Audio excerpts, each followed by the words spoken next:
మా వారు చేసిన పనికి కోపమైతే వచ్చింది. ఎందుకు కోపమొచ్చింది? అసలేం జరిగిందని వీడియో పూర్తిగా అయితే చూడండి. చాలా చిన్న వీడియో అయితే ఉంటుంది. హాయ్! అందరూ ఎలా ఉన్నారు? అందరూ బాగున్నారా? అందరూ బాగుండాలని మనస్ఫూర్తిగా కోరుకుంటూ చిన్న వీడియో అయితే మీ అందరితో షేర్ చేసుకోబోతున్నాను. మా వీడియోస్ కనుక మీకు నచ్చినట్టయితే ప్లీజ్ ఒక్క లైక్ అయితే చేయండి. అలాగే వీడియో మొత్తం చూసినాక మీ అభిప్రాయాన్ని కామెంట్ సెక్షన్‌లో కామెంట్ చేయండి. ఇంకా ఛానల్ సబ్స్క్రైబ్ చేసుకోకుండా చూస్తున్నట్టయితే ప్లీజ్ సబ్స్క్రైబ్ చేసుకొని డైలీ ఫాలో అవ్వడానికి ట్రై చేయండి. ఇక్కడ ఫస్ట్ అయితే ఇంకా ఈరోజు బట్టలైతే వేశాను. నేను 3 డేస్‌కి ఒకసారి అయితే బట్టలైతే వాషింగ్‌కి ఏస్తాననమాట వాషింగ్ మిషన్‌లో. ఇంకా ఈరోజైతే చాలా బట్టలున్నాయని వేసేసాను. ఇంకా అవన్నీ కూడా ఆరేసిన తర్వాత ఇంకా మార్నింగ్ బ్రేక్‌ఫాస్ట్‌కి ఇంకా లంచ్‌కి ఇదే ఉంటుందని చెప్పేసి నేను పుదీనా రైస్ అయితే చేస్తున్నాను. ఈ పుదీనా దగ్గరే మా వారికి నాకు ఇంకా చిన్న కోపమైతే వచ్చిందనమాట. ఎందుకంటే ఆల్రెడీ మా ఇంట్లో ఒక కుండీలో పుదీనా మొక్క మా వారే పెంచుతున్నారు. బోలెడంత పుదీనా ఉంటుంది. ఇంకా మార్కెట్‌కి కొత్తిమీర తీసుకురావడానికి కొత్తిమీర అవన్నీ కనిపిస్తుంటే అక్కడ తీసుకుంటున్నారంట. పక్కనే పుదీనాకు గూడా కనిపించి తీసుకో బాబు అనగానే ఇంకా వెంటనే తీసేసుకున్నారు. మనకుంది కదా ఎందుకు తీసుకొచ్చావంటే వాళ్ళు తీసుకోమన్నారు తీసుకున్నాను ఏముందిలే అన్నట్టు చెప్తున్నారనమాట. ఫస్ట్ అయితే కోపం వచ్చింది. ఇంక తర్వాత సర్లే అనుకున్నాను. ఇంక అంత పుదీనాకు ఇంక కట్ట తీసుకొచ్చేసారనమాట. మార్కెట్‌లో కొంచెం మనకి ఎక్కువ ఇస్తారు గదా! ఇంకా కట్టంతా ఏం చేస్తాంలే వేస్ట్ అయిపోతుంది మళ్ళీ పాడైపోతుందని చెప్పేసి ఇంకా పుదీనా రైస్ చేసేస్తానని చెప్పేసి ముందుగా శుభ్రంగా దానంతా ఒలిచేసుకొని వాటర్‌లో ఏసి మొత్తం ఇసుక ఉంటుంది కదా! మట్టి అదంతా క్లీన్ చేసి పక్కన పెట్టుకున్నాను. అందులో ఇంకా మిక్సీ జార్‌లో వేసేసి పచ్చిమిరపకాయలు మన కారానికి తగ్గట్టు అల్లం కూడా యాడ్ చేసి పక్కన పెట్టుకొని ఇంకా కడాయి పెట్టేసి కొంచెం ఆయిలు అలాగే కొంచెం ఘీ కూడా యాడ్ చేసుకొని మనం బిర్యానీ మసాలా ఉంటుంది కదా! చెక్క, లవంగాలు, ఇలాచి ఇంకా బిర్యానీ ఆకు, షాజీరా ఇంకా అలాంటివన్నీ కూడా యాడ్ చేసేసి మొత్తం కూడా ఫ్రై అయిన తర్వాత మంచిగా ఇంకా ఆనియన్స్ కూడా మంచి బ్రౌన్ కలర్ వచ్చేంత వరకు ఫ్రై చేసుకొని అల్లం వెల్లుల్లి పేస్ట్ కూడా ఇంకా పచ్చివాసన పోయేంత వరకు ఫ్రై చేసుకున్నాను. తర్వాత ఇప్పుడు ఎందుకు గ్రైండ్ చేశానంటే ఇక్కడ ఇవి ఫ్రై అయ్యేటప్పటికి గ్రైండ్ చేసుకుంటే సరిపోతుంది. ముందే మనం గ్రైండ్ చేసి పెట్టుకున్నామంటే కలర్ చేంజ్ అయిపోతుంది పుదీనా అనేది. అందుకని ఇప్పుడు గ్రైండ్ చేసుకొని అందులో కొంచెం సాల్ట్ యాడ్ చేసుకొని అంటే మనకి సరిపడినంతకి రైస్‌కి సరిపడినంత సాల్ట్ కూడా యాడ్ చేసేసుకొని ఇంక గ్రైండ్ చేసి పెట్టుకున్నాను. ఇంక వెంటనే మనం పోపులో అయితే అది మనం ముందుగా ఈ మిశ్రమాన్ని ప్రిపేర్ చేసుకున్నాం కదా! అల్లం వెల్లుల్లి పేస్టు అవంతా కూడా ఉల్లిపాయలు అవంతా అందులో వేసి పచ్చివాసన పోయేంత వరకు ఫ్రై చేసుకోవాలి. ఇంక పచ్చివాసన పోయేదంటే మనకి సైడ్‌లో మనకి ఆయిల్ అనేది రిలీజ్ అవుతుంది. అప్పటి వరకు జస్ట్ ఫ్రై చేసుకుంటే మంచి స్మెల్ అయితే వస్తుందనమాట. ఇందులో మనం పల్లీలు, జీడిపప్పులు అలాంటివి కూడా ఏసుకోవచ్చు. ఇంకా మనకి ఎక్స్ట్రా టేస్ట్ అయితే ఉంటుందనమాట. ప్రెజెంట్ నేనైతే ఏమీ వేయలేదు. ఇంకా ఇలా యాడ్ చేసుకొని మంచిగా ఫ్రై అయిన తర్వాత నెక్స్ట్ ఇక్కడొచ్చేసి ముందుగా ఉడికించుకున్న రైస్‌ని అయితే యాడ్ చేస్తున్నాను. నార్మల్‌గా మనం రైస్ పెట్టేసుకుంటాం కదా! 1:2 అలాగా అలా పెట్టుకొని కుక్కర్ అయినా పెట్టుకోవచ్చు. 2 విజిల్స్ వస్తే నార్మల్‌గా మనకి రైస్ అయితే ప్రిపేర్ అవుతుంది. లేదంటే ఎప్పుడన్నా రైస్ మిగిలిపోయినా ఇలా చేసుకోవచ్చు. నార్మల్‌గా మనం గిన్నెలో పెట్టుకొని ఉడికించుకోవాలన్నా ఉడికించుకోవచ్చు. అలా చేసుకోవచ్చనమాట. చాలా అంటే చాలా బావుంటుంది. కొంచెం ఎక్కువ ఫ్లేవర్‌ఫుల్‌గా హెల్త్‌కి కూడా చాలా మంచిది మనకి పుదీనా అనేది.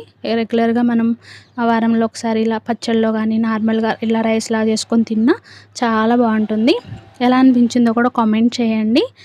ఇంకిక్కడొచ్చేసి సర్వ్ చేసుకుంటున్నాము. టేస్ట్ అయితే సూపరుంది. మంచి ఫ్లేవర్‌ఫుల్‌గా మనకు సరిపోయినంత రైస్ అయితే మనం యాడ్ చేసుకోవచ్చు.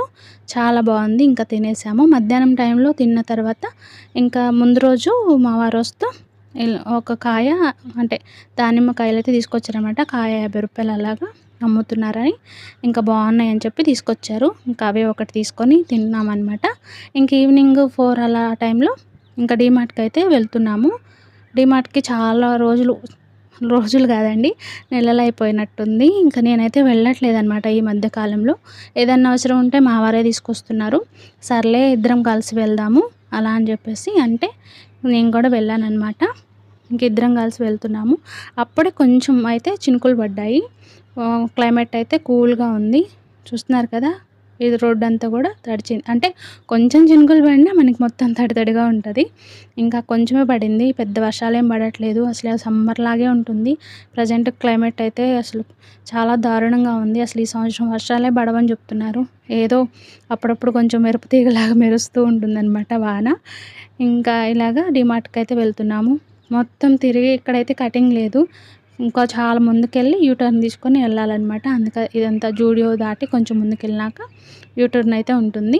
ఇంకిక్కడికెళ్ళేసి డీమార్ట్‌కయితే వెళ్తున్నాము. మాకు ఇది కొంచెం దగ్గరలో ఉంటుంది. ఇంక ఇక్కడికెళ్ళేసి చాలా అంటే కొన్ని సామాన్లే ఉన్నాయి. ఇంకా మా వారు ఎప్పుడు మధ్యలో వెళ్ళేసి తీసుకొచ్చారు. ఇంకా నేను ఇద్దరం వెళ్ళట్లేదు. చాలా రోజులైంది. అంటే నేను ఇంట్లోనే ఉంటాను కాబట్టి బోర్‌గా ఉంటది కదా! వెళ్దాము అని చెప్పేసి తీసుకెళ్లారనమాట. ఇదొచ్చేసి మనకి శ్రావణ అంటే ఇది ఉంటుంది కదా! వరలక్ష్మి వ్రతం ముందొచ్చిన టైం అనమాట. జనాలైతే విపరీతంగా ఉన్నారు. ఫుల్లుగా ఉన్నారనమాట. డీమార్ట్ అంతా జనాలే ఉన్నారు. అది కూడా ఇంకా ఈవినింగ్ టైం కదా! ఫుల్లున్నారు. ఇంక అందరూ ఇప్పుడు బాగా షాపింగ్ చేస్తూ ఉంటారు కదా! ఇంక క్రౌడ్ అయితే మామూలుగా లేరు. ఇక్కడైతే మా వారే తీసుకుంటూ ఉంటారు. ఇంక నేను ట్రాలీ దగ్గర ఉన్నాననమాట. ట్రాలీస్ కూడా దొరకలేదు ఆ రోజు. ఇంకొకటి దొరికితే ఇంక అక్కడున్నాను. ఇంక నార్మల్ గ్రోసరీస్ దగ్గర ఇంక మా వారు ఏం కావాలి అని చెప్పేసి కొన్ని కొన్ని అలాగా తీసుకొస్తూ ఉన్నారు. జనాలు చూడండి ఎంతమందున్నారో క్రౌడ్ అయితే. ఇంకా మాకు కావాల్సినవి కొన్నే తీసుకున్నాం. అంటే ఇంకా పైన సెక్షన్‌కి గానీ, సెకండ్ ఫ్లోర్‌కి గానీ అట్లా ఏమి వెళ్ళలేదనమాట. జనాలు ఎక్కువున్నారులే. అయినా ఇంకా నాకు పెద్ద ఇంట్రెస్ట్ అనిపించలేదు. ఇంకా నార్మల్‌గా ఇంకా మాకు కావాల్సిన కొన్ని థింగ్స్ అయితే తీసుకొని గ్రోసరీ ఐటెమ్సే మెయిన్‌గా ఇంకా పప్పులు, కందిపప్పు, మినపప్పులు అలాంటివి తీసుకొని ఇంక బయటకైతే వచ్చాము. ఇంకా పాప్‌కార్న్ తీసుకుందామని చూస్తే అక్కడ పెద్ద క్రౌడే ఉంది. ఇంకా నాకు మామూలుగా నేను సాల్ట్ పాప్‌కార్న్ తింటాను. ఇంకా అవి కూడా లేవంట. ఇంక మా వారు ఏదో ఒకటిలే అని వేరే ఏదో మసాలా పాప్‌కార్న్ అని తెచ్చారు. నాకైతే అసలు నచ్చలేదు అవి. క్లైమేట్ చూడండి ఎలా ఉందో, వర్షం పడేలా ఉంది. అసలు భలే అనిపించింది కదా! స్కై చూస్తుంటే చాలా బా అనిపించింది. అలా చూస్తుంటే అందుకని మీకు కూడా షేర్ చేద్దామని చిన్న క్లిప్ అయితే తీశాను. ఇంకా అలా వస్తూ ఉంటే ఇక్కడ దగ్గరలో ఈ పానీపూరి బండి దగ్గర పానీపూరి టేస్టీగా ఉంటుంది. మా వారే అడిగారనమాట తింటావా అని చెప్పేసి. అందుకని సర్లే తింటాను చాలా రోజులైపోతుంది కదా అని అలాగా ఇంకా పానీపూరి అయితే నేను మా వారు అంటే నేను తినే దాంట్లోనే ఇంక మా వారు పెద్ద ఇంట్రెస్ట్ ఉండదు. నేను ఇంకా 2 ఇస్తే తింటారనమాట. అలా ఇద్దరం పానీపూరి తినేసి ఇంటికైతే వచ్చేసాము. చాలా చిన్న వీడియో. ఇంకా పెద్ద పెద్ద వ్లాగ్స్ పెడితే ఇంట్రెస్టింగ్‌గా చూడరేమో అని చెప్పి చిన్న చిన్న వ్లాగ్స్ అయితే షేర్ చేస్తున్నాను.